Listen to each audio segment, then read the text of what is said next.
अब आगे एक और क्वेश्चन देखिए, ये हार्डी वीनबर्ग प्रिंसिपल के ऊपर बेस्ड है। तो ये हार्डी वीनबर्ग इक्विलिब्रियम इक्वेशन है।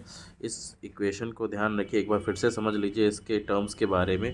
तो सबसे पहले इसमें दिया गया है पी स्क्वायर।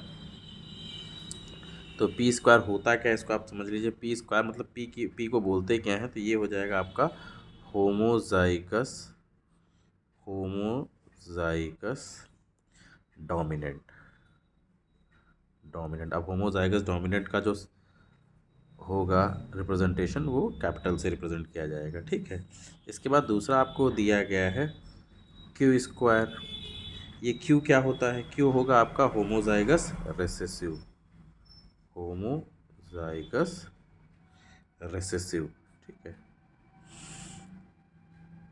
इसको आपको क्वेश्चन में पहचानना है, उसको पहचानिएगा। होमोजाइगस रिसेसिव, इसको कैसे रिप्रेजेंट करेंगे? Small A. इसके बाद आपको दिया गया है two, that is P Q.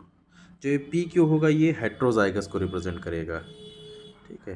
Heterozygous, देख यहीं पर हेट्रो हैं दोनों, तो आप समझ जाइए हेट्रोजाइगस को रिप्रेजेंट करेगा। हेट्रोजाइगस, इसको कैसे रिप्रेजेंट करेंगे? तो ये हो जाएगा आपका कैपिटल ए स्मॉल ए, ठीक है। तो ये इसके कुछ बेसिक याद करने वाले टर्म है, इनको आप ध्यान रखिए। इसके बाद हम लोग देखेंगे आपका क्वेश्चन, जो क्वेश्चन आया था, ठीक है। अब आगे क्वेश्चन आया था, इन अ पॉपुलेशन ऑफ 10,000, पॉपुलेशन कितनी है? 10,000 पीपल, 360 इंडिविजुअल, इंडिविजुअल्स कितने हैं? 360, showed an autosomal recessive disorder. Autosomal recessive disorder है, इसको ध्यान से देखिए। Recessive disorder caused by genotype, okay, caused by genotype. तो जीनोटाइप की बेसिस पर होगा। Calculate the frequency of recessive allele, ठीक है। फ्रीक्वेंसी निकालनी है, जो कि रिसेसिव एलील ए है। रिसेसिव एलील आपका अभी रिप्रेजेंट करना है, किसमें होगा? एक तो ये हो जाएगा, और एक यहाँ पर हेट्रोजाइगस केस में। The percentage of carrier heterozygous. तो आइए इस क्वेश्चन को देखते हैं। तो अब आपको यहाँ दिया गया है रिसेसिव जीनोटाइप है। रिसेसिव जीनोटाइप आपका ये है, तो इसको हम रिप्रेजेंट किससे करेंगे? क्यू से रिप्रेजेंट करेंगे, क्यू स्क्वायर से, ठीक है। तो क्यू स्क्वायर की अगर हम बात करेंगे तो टोटल नंबर ऑफ इंडिविजुअल कितना है? नंबर ऑफ इंडिविजुअल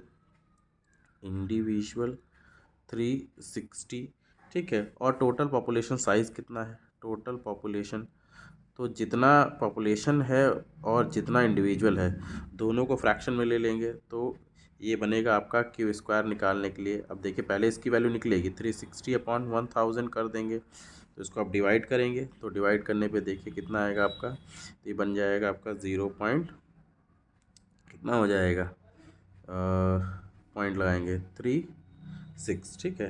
तो ये 0.03, सॉरी 10,000 है, ये कल लगा देती, हो जाएगा 036।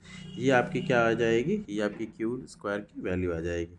अब आपसे कह रहा है कैलकुलेट द फ्रीक्वेंसी। अब फ्रीक्वेंसी निकालने के लिए क्या करेंगे? तो देखो, फ्रीक्वेंसी निकालने के लिए जितना भी आपका ये निकल के आया है, तो अब ये दिया गया आपको क्यू स्क्वायर, तो जितनी ये वैल्यू जो आई है, इसका हम क्या करेंगे? अंडर रूट ले लेंगे। तो 0.036, तभी तो क्यू की वैल्यू निकल के आई, हमने अंडर रूट ले लिया, ठीक है। तो ये बन जाएगा आपका। अब ये 36 का होता है, तो ऑलमोस्ट ये कितनी वैल्यू बनेगी इसकी? अगर हम वैल्यू निकालेंगे तो देखिए, अगर आप ऐसे ना करना चाहें तो नीचे आप 1000 भी ला सकते हैं, ठीक है। 10 10 100 10 1000, तो ये आपका जो वैल्यू बनेगा लगभग नियर अबाउट जो है वो 0.18 के बेसिस पे जाएगी, क्योंकि 0.0 लगा हुआ है, तो ये 6 नहीं निकल के आएगा, 18 के आसपास आएगा, 189। तो हम अप्रॉक्सीमेटली इतना ले लेंगे। ये आपकी हो जाएगी क्यू की वैल्यू, ओके।